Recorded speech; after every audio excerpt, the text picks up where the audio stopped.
All right. Hello, everybody. Welcome back. Damionblackgear, continuing the review of the Dragons of Tarkir. I have no idea of how to say that. Magic the Gathering set that is releasing on the 21st of March. So we have gone through blue and white. Let's continue on with black. We have our first thing in here, which is the Acid Spew Dragon. This is the flying Death Touch overcosted morph dragon. Same ability as the other two, which again, flying and death touch, not exactly the greatest on a 3/3. It's nice to have the ability to kill a ton of blockers, but you know, if you have something with flying, you're counting on that evasion already. So yeah. Ambuscade Draman. Yeah, it's me saying and we keep jamming. Whenever this comes, battlefield under your control.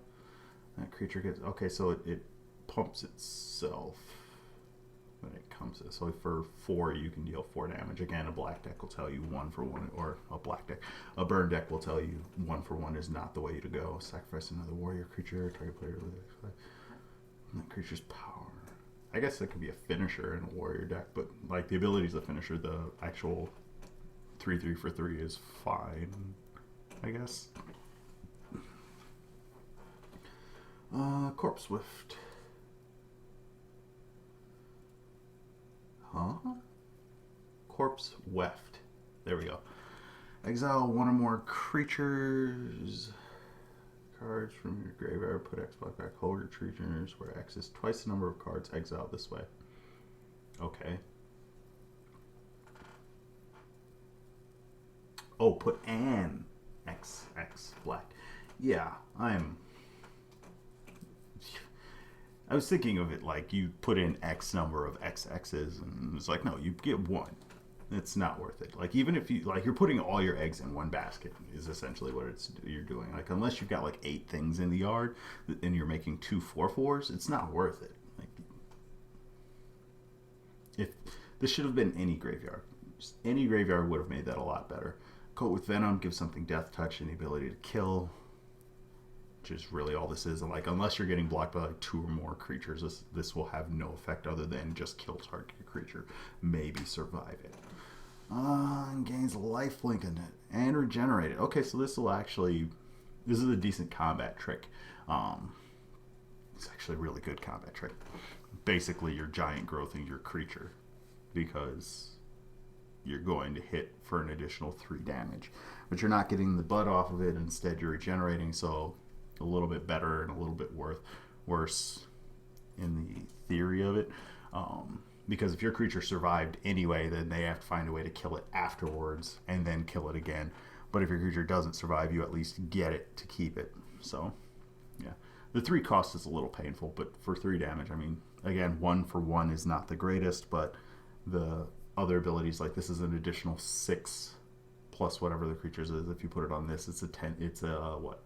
And you hit your opponent with it, it's 10-point life swing. So, again, life gain does not equal life loss. It should be made clear. 10 is the generic term. Whenever a Blood Generator attacks, each warrior creature can't be blocked except by 2 or more creatures. Okay, was that Urg Raiders? Something like that? Twin-headed, whatever. Urg Raiders had an attack every turn. Damnable Pact. Target player draws X card and loses X life. This is fine. Not exactly like it gives you something. The fact that it's not an additional cost is really nice. That is huge.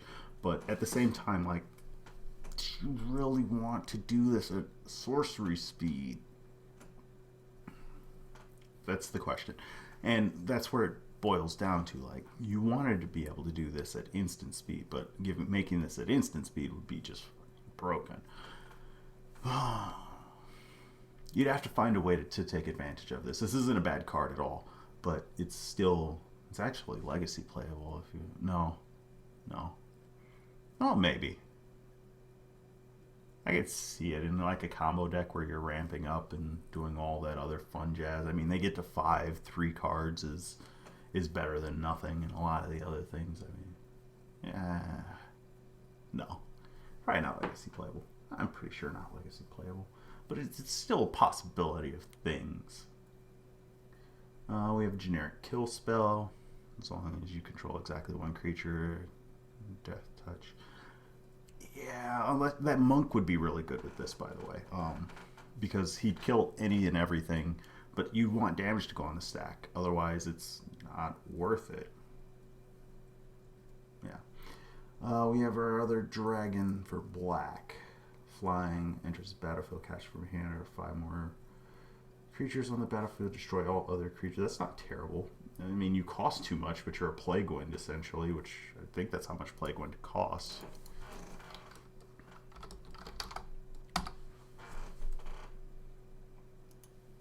Yeah, you're 2 less than plague wind. I don't trust my spelling, by the way. Duress is back. That is a useful card. Those of you that are playing alternate formats, this will be a useful card for you. I would keep 4 copies of it. I would also do the same with Negate and the other cards that I said were reprinted, just because they exist. They come back, if nothing else. We have a overcosted kill spell. You figure, I mean, what was that? Nameless Inversion gave +3, -3, was it? God, I can't. Yeah, +3, -3. And there are a bunch of other spells that give -3, -3 for the same cost here. So having this cost 4 for 4/4 is just like, no, this is overcosted. Let's just be honest. Making it cost 3, I could see. Making it cost 4 is just doing too much. Dutiful Attendant, Human Warrior. When he dies, you turn into a creature from your graveyard to your hand. Okay, so he grave robbers on death. Whatever. Duress, as I said, defeat with power 2 or less. This is actually really good in a lot of the formats that I've seen right now, because it's a lot of really small creatures. There is the shift going back to kind of creature less in Legacy. By creature less, I mean less creatures in the decks than there typically were. You still have some of the other cards in there, or the other creatures that were part of Legacy originally, like Termagoyf still exists, who this will most likely never kill. And in Legacy, you'd rather have it be an instant. But in Modern, like, the aggro decks are pretty much weaker for a couple of aggro decks that exist. Yeah, probably not worth it. Draft, fine. Draft would be pretty decent, though. You could kill something with Bolster on the stack and force Bolster onto something else. No, you can't. Card sucks. No, let me stop. Return target creature from a graveyard to your hand. Target creature gets XX, where X is the number of toughness returned there. That's actually really good. You get to bring back one of your creatures to be able to cast later and kill off one of their things. That's perfectly fine. Especially since majority of the things I've seen do not have the largest butts in this game. So, and it is an instant, so that's actually really good. So this is actually a useful piece of removal. Foul location, dragon card thing. If you reveal the dragon card, you gain 4 life. Target player sacrifices a creature, and if you reveal the dragon, gain 4 life. Whatever. That's not worth it, even at instant speed. I mean, Diabolic Edict did the same thing for 1 less. I mean, comparing things to older cards is only going to end me in a situation where it's not going to be good, essentially. Because the older cards, the power curve on them, it's a lot less managed, is a good way to put it. That's why they can do those things. Grave Purge. Put any number of target cards from your graveyard on top of your library, draw a card. Creature cards. Okay, so you can stack your deck with creatures. It doesn't dictate an order, so I'm assuming that you get to choose the order. Not a good card either way. Moving forward, since it's not a good card either way. Let me see, we have target opponent loses 1 life for each attacking creature control, you gain 1 life. Okay, so this is like a finisher card, whatever. This would be really good with that 1 white X white spell that puts in a ton of things at end of turn, and then you so you put in like 5 things and you swing for 5 and you cast 2 of these, and suddenly it's like, oh, I've done 15 to you, and your opponent just goes, that's really dumb. So, by the way, if you're doing this, you're probably in Draft or another sealed format. Meringue Reaver Skeleton. This is an overcosted Drudge Skeleton. Another guy who pops in, so for 3 you get to do 2 damage. My only problem with this dash ability is that it really is like you're generically casting a burn spell, and in this case you're paying like 2. And there's that rebound spell that's 2 and 2 and a red for 2 damage. I forgot what it's called. And then it rebounds, so you get 4 damage for 3. But in this case, you're not getting that additional 2 damage. Like, this is not equal to the task. This should cost 1 if you want to be equal there. I would expect to see whatever rare dash card they have to actually be out of control to that, where you're getting a value off of it. Because so far, everything that I've seen has been just fair, even trade 1 for 1. Graveyard, you may play. Okay, so this is basically lets you cheat cast your opponent's spells. You're getting a guaranteed lamp return, most likely, because there are fetches in the standard format currently, as well as in the more eternal formats. The only thing that you wouldn't be getting guaranteed use of the lands out of this would be in limited. There we go. Let me take a drink of mine. So in limited, you can't guarantee that you can cast the spells, but in standard, most likely you're going to be able to cast the spells. The only problem is that if you're counting on using their fetches in standard, you're going to have problems if you're trying to search their deck for a land, because you can't do that. Generic Death Toucher Bear.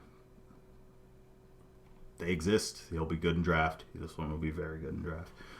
There's not a lot of whatnots. Mind Rot's reprinted. This one you can actually forego the reprinting. You don't have to get 4 copies of this and keep them. You can if you want, but this one isn't all that great. Megamorph Giant Zombie Ogre that's overcosted. It's a reverse Crawworm. What was that? Craw Giant? That was 6 or 4/6? I don't remember. The same cost? It's going back in time. No point in that. Beginning of your upkeep, you lose 2 life.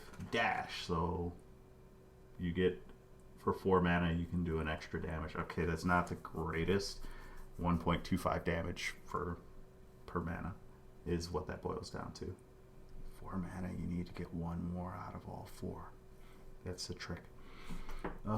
This exploits something. Creatures your opponent control get minus. There's a lot of 1 toughness creatures, but I mean, if they're the white creatures, they most likely have bolster.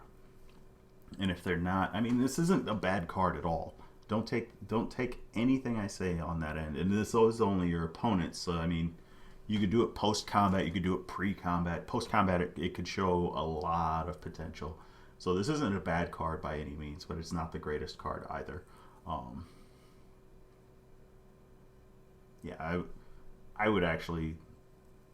It's relatable to Pontiff is the only thing I could think of. I mean, Words Off Pontiff is what that's relating to. Rising Executioner, Zombie Warrior, can't block other zombies, get +1/+1, so it's a Zombie Lord. You cast it from your graveyard as long as you pay 1 more for each creature that's in your yard. Congratulations, you just hit unplayable because you want more creatures and they're going to die, so you cost more. Ouch. I'm sorry. The good news is that once you get him, you can't play zombies from your graveyard, though. Who cares? Your second ability, don't care. You can rebuy your 4/3. Good luck. Reckless Imp. Again, a 1/1, but at least this one has evasion. The others haven't had that. Exploit 2 zombies. Okay. So you can basically, for 5, get a 3/6 and 2 2/2s and lose a creature. Yeah, that's not the worst. You probably have some fodder that you could get rid of. You could sacrifice this guy. No. Let me not do that. When this exploits a creature, target opponent loses 2 life and you gain 2 life. Okay, so you Siphon Soul it. Not Siphon Soul. Well, you Siphon the life. Whatever. Self-inflicted wound. Target player sacrifices green or white creatures. That player does. He or she loses 2 life. Okay, color-specific stuff aside, let me make a quick point on this. When you have restrictions like this, it creates a situation where you have to wonder, like, how often are you going to see green or white creatures? If you're in draft, most likely you will stumble across somebody like that unless you're playing single elimination, in which case the odds are in your favor, but possibility does exist. If you are in a standard tournament, You will most likely run into something like that, even playing Legacy, Modern, not so much Vintage. There are white decks and green decks in Vintage, though. You're going to see these things that have these color restrictions on them, and they're not as good in those formats because it's not as needed. Like, you don't, there are decks that don't even play creatures. That's a good way to look at it. There is a deck in almost every format that does not play creatures. And I say almost every because Vintage has one, Legacy has one, Modern has the availability to build them. There are decks, and those are the three main constructed formats. The only other constructed format that actually I can think of offhand is Standard. I guess you could consider EDH and things like that.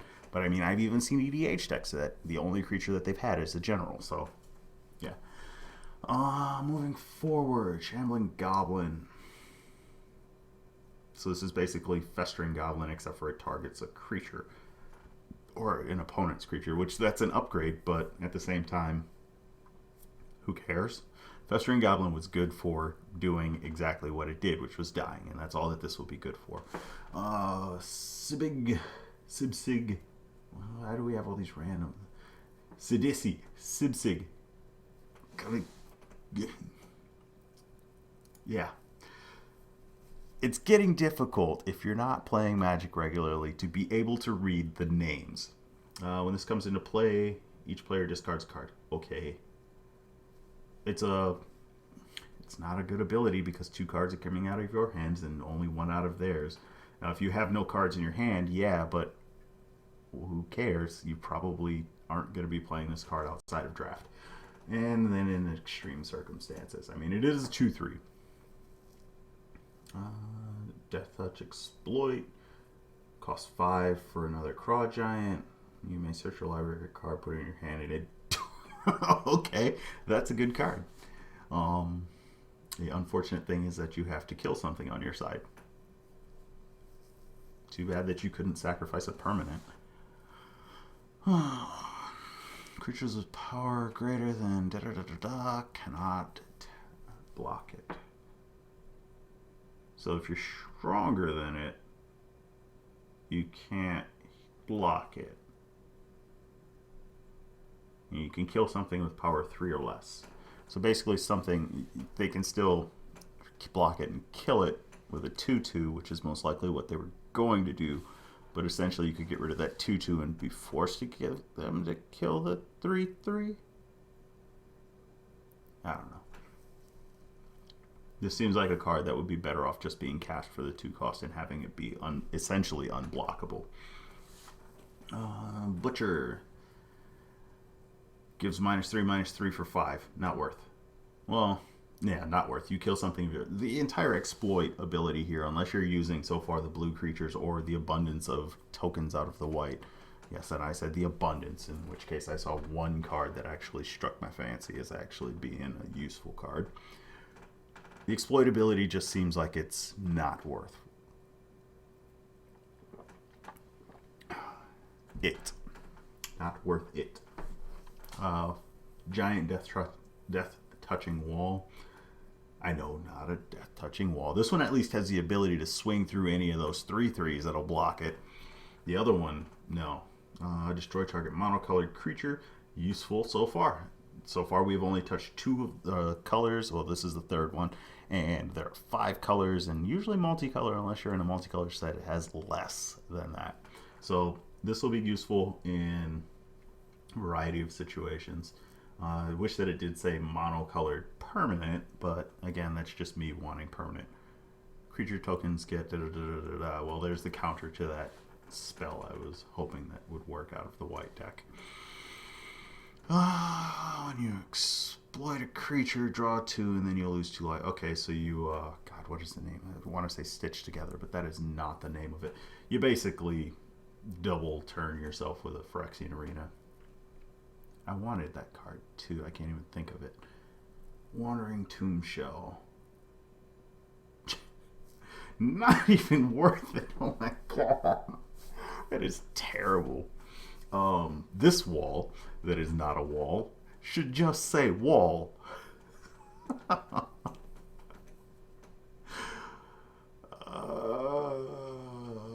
I guess, I mean, if you could manipulate that, that's 7, which is, one less. It's, nope. That's 5 and that's 4. Well, that's 3 and that's 2. That's 6 and that's 5. That's 7 and that's 4. Let's be honest here. You're under. Oh wait, no, I'm sorry. 7 and 4. You're not worth it though. Oh. I guess point wise, it is better than these. Not this. They're the same. But where the points are and the extra abilities that are missing here take away a lot. Why couldn't this cost 2 or 3 or have a useful ability? I know that there need to be a certain number of vanilla things, but I mean, this is just lazy. Red. Now, I know I said that I would be unbiased and give you guys an objective view, but I have to be honest, red has never been my favorite color. I don't like lightning bolts. Okay, Megamorph, when it turns up 1 damage to target. Really? That's all you give me? I would rather swing you for 5 than to deal 1 damage. Most of the time. If they're at 1, I might deal 1 damage. Or if they something random out there on the field that I need to kill. And need to do 1 damage to? Yeah. Ooh. Crater Elemental. Deals 4 damage. Formidable.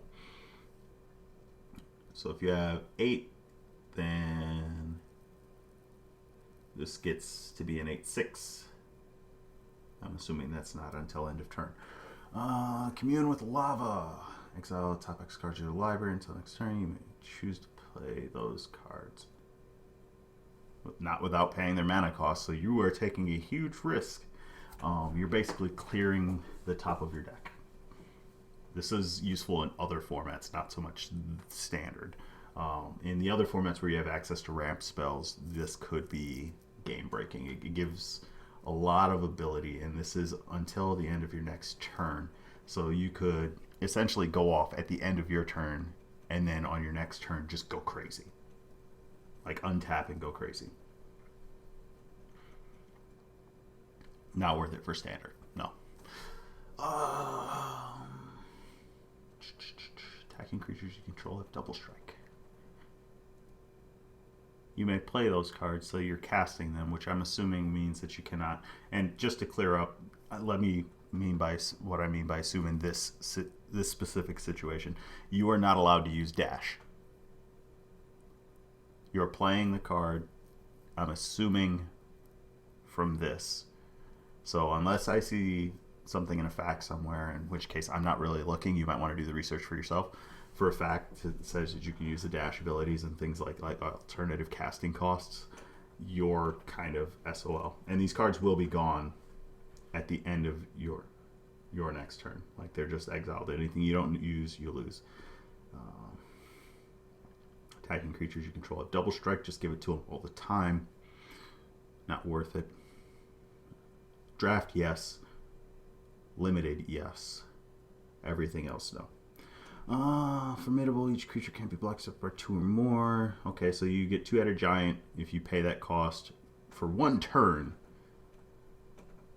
Yeah, it should just be permanent. Whatever. Descent of the Dragons. Destroy any number of target creatures. For each creature destroyed this way, its controller puts a 4/4. I hope that you're destroying your own creatures or have some way of dealing with a crap ton of dragons. Great and limited, by the way. Dragon Tempest. Whenever a creature with flying enters the battlefield under your control, it gains haste. Dragon enters the battlefield. So basically a dragon enchantment that says, okay, yay. 2 goblins. That's useful for all the exploit creatures. Dragon card. Deals 3 damage and the controller. So this is a generic burn spell. Dragon Whisperer. No.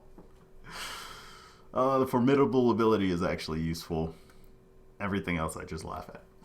The formidable ability lets you put a 4/4 into play for 6, which that's fine if it's an activated ability. For a card, I would recommend that it have some other ability tied to it. Whenever a hardened berserker attacks, turn costs 1 less to cast. Okay, so this lets you cheat in some things. I mean, but the problem is it's a 3/2, so you're not losing out on too much. And it is the next spell you cast, but only until end of turn. So hopefully you're not burning out your entire hand. Or creature enters the battle to each opponent. Okay. Combo. Basically, you ping each opponent for 1 every time a creature comes into play. So this is essentially a 2 damage burn spell, as well as giving you 2, which that is worth it. If this was instant speed, it would be worth it as well. Probably get played in other formats. Forerunners has dash, which is 3x. Let's see, the number of creatures you control. So as long as you have more than 3 creatures, you are gaining value off of that. Until you have... So you need 2 creatures. It's got trample. Is that the first thing we've seen with trample so far? I'm pretty sure this is... Let me just stop. I haven't seen trample in so long. I'm going to give this card the thumbs up because it says trample. That's the only reason I'm giving the card the thumbs up. Or if you're playing like a white-red aggro deck and you're deciding to make a crap ton of tokens using that other card that lets you put instant speed and then the other one, and you're using a ton of that person who lets you, whenever something comes into play, bolster, because then you're putting in 2/2s. It'll trigger for every creature that comes into play, by the way.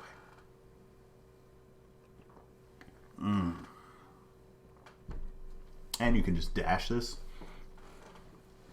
Yeah. But that's like turn 4 or 5 or 6, in which case I would expect a sweeper to come across and kill your entire board. Just a thought. When becomes blocked, it deals 1 damage to that creature. Okay, that's not the worst. I mean, you can't be blocked by X1s, and you will kill all X3s. But you'll trade with 2/2s like it was the same thing. Okay. Target creature gains first strike. The combo exists. Yeah, this should have rebound for it to actually be useful. Irish Shaman. 2 more creatures, so you're 2-headed giant. You're megamorphed, and when you turn face up, exile the top card of your library. So under your turn, you may play that card. Well, at least it's only 1 red. So for 4 mana, 3 to put it down, 1 to flip it, you get a 3/2, and you can play something else. Okay, it's not the worst. I think this should say until the end of your next turn. Creatures without flying, cannot block. Creatures without flying cannot block this turn. That seems like something that's just not in color. I don't know. Whatever. Seems like everything would lose flying. Lose calm. So this is your steel card. Has haste and can't be blocked by 2 or more creatures. It's okay. Limited. Lightning Berserker has dash. So this is what I would expect. I mean, you're getting the 1-for-1 guaranteed, but you can make it better. Like every point that you put into it still keeps it 1-for-1. Guess it's not what I'm expecting. I was super excited for 1. I was like, yeah, you get it for 1, and then you get to pump it, and you gain value off of that. No, you're just increasing the cost. Don't fool yourself. Just play this thing and pump it the next time. You're guaranteed your 1-for-1 there, and then you can have your bonus that way. Here we have a Megamorph that gives something haste. Yay. Can't attack or block unless you play 2. Okay, it's a 5/5 for 3, I guess. So essentially, you get to swing for 5 by paying 5, and then you get to swing for 10 by paying 7.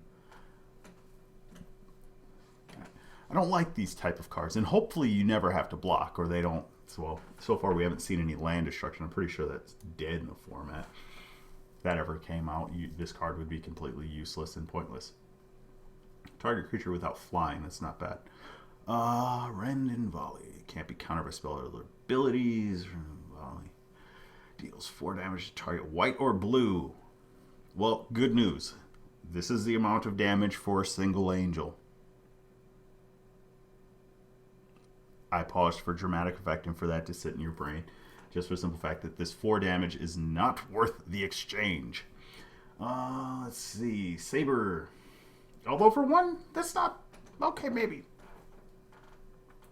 Yeah, maybe. This could...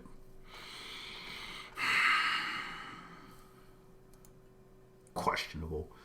Saber Outrider attacks and creature control 4 greater. Gets first strike. Okay. That's halfway there. You get 2 of these, you get 2 4 or 2 first strikers, which is about as good as a 4/4 as far as combat's concerned, or a 4/5 as far as combat's concerned. That they ping for 1. Alright. Sarkhan's Rage deals. Okay, so another thing about this formidable thing before I move on. This is actually really tricky. Whenever, like, this goes whenever you have total power of 8 or greater. So if something happens, if they kill you, like kill your other guy, suddenly you're trading your 4/2 that you thought was a 4/2 first striker with a 2/2. Doesn't seem as good then, does it? Just a thought.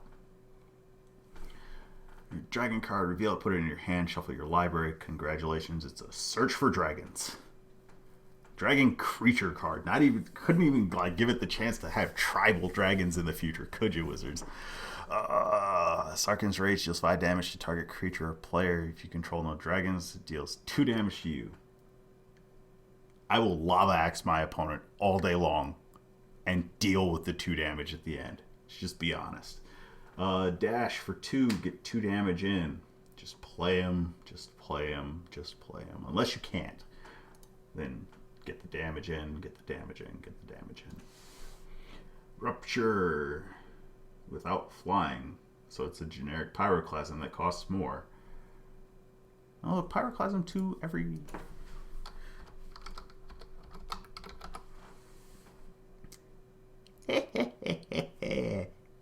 You better be an instant. Nope.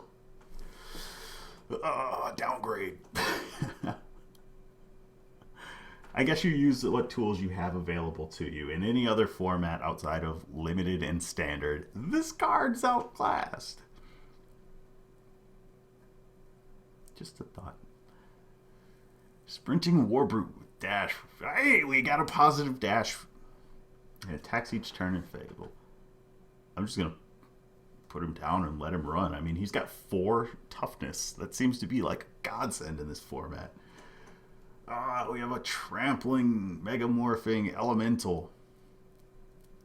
Deal. So you can make him a 6/6 trampler. That's fine. If you want to pay, what is that, 6/9 mana?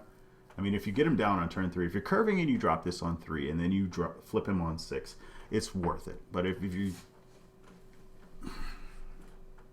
It's hard to justify these outside of limited. It's hard to justify a lot of this set so far outside of limited. Like this. There's no way this is getting played in anywhere but limited unless somebody just wants to spite me. And these. Like, at least this dragon has first strike, so this dragon is the winner between all of the other dragons, by the way. He's got first strike. All the other dragons fight each other. That one turns up the winner. Let's see. Twin Bolt. 2 target creatures and or players. Okay, so it's a forked bolt. That's fine. This is casting fire out of fire and ice. It's a more expensive forked bolt. Tormenting Voice. Discard a card, draw 2 cards. So essentially it's a filter. You get rid of this and something else that you don't want, and you get 2. That's fine. Red doesn't have a lot of tools to actually draw cards or gain card advantage that are actually worthwhile. This allows you to ditch a land and draw 2 potential spells, whereas this is just a spell. This would be better if it was instant, but they would probably have made it cost 3. The neutering of all the things from the past is kind of a letdown. So we have our 4/4 dragon for 4. We already have a win over the winner dragon because this one will beat that one. and all the other dragons that are like him. Whenever this dragon you control is going to 3 hours. So if they try and do anything with it, they get bolted. Yeah, this dragon's great. This dragon would make me play red in this format. I would find a way to make it work. Look, we got a good removal. We got a good creature. We've got some other good stuff, hopefully, in the format. I mean, like I said at the beginning of this, I haven't done Magic-related stuff, so I'm out of the standard loop. But this is a great card. They have to do something interesting to it because it is spell or ability, which means that they're going to have to wrath it off the board in some way, shape, or form, because I can't think of any other things that are dealing 4 damage randomly to the creatures on your side. Unless you're helping. Don't help your opponent unless you just want to have a fun time. Target creature you control deals damage equal to its power toughness to a creature you don't control. So they fight. Congratulations. They have found the most interesting way to explain fighting every single time I see it. Choose one or both land or... Oh my god, destroy target land? We found one! There's something that destroys land in this format, and it costs 5. I need to show you newer players something. This card exists. Just take that in. Okay. God. Volcanic Rush. More trample. Gets my approval. +2/+2 and trample. Any Death Striker, by the way, if you're not aware of that interaction, you only need to deal 1 point of damage per creature with, or to each blocking creature with your creature with Death Strike, because that's considered lethal. So if you have a 5/5 and he gets blocked by 5/1/1s, they're all blocked, or all his damage is blocked. If you have a 6/6 and it's blocked by a 7/7, you only need to deal 1. And you can roll the other 5 damage over to your opponent. Return target insert source card from your graveyard. Cost. And then exile this. You know, the only way that I could see this being a good card is if you didn't have to exile this. So you could just loop these and deal 7 over and over again. Because if you're paying 7 mana for a spell, you should be winning the game with it. You shouldn't be going like, I hope I draw something else that'll get me there. Warbringer. Dash cost 2 less. Okay, so that makes all of them positive. Just cast him and use his ability. Use this ability. Don't worry about this one. Turns all his other kind into lightning bolts. And you let this one sit back, or you just swing through and at the end of combat deal with things. Creature 2 or greater. Well, my friend, I have somebody who can't block creatures with power 2 or greater. I have somebody that likes you. He doesn't like to be blocked by anything stronger than him. Alright. That is going to be it for this run. I'm going to take a quick break here because my mind is melting around some of these cards. I hope that you guys have enjoyed this. If not, there's more coming. I'm going to go ahead and finish off this list, and then I will give it a break for a little while and let things go from there. I'll give it a couple days, and then I will post up something. I hope you guys have had fun, but I will see you all again later. Bye-bye.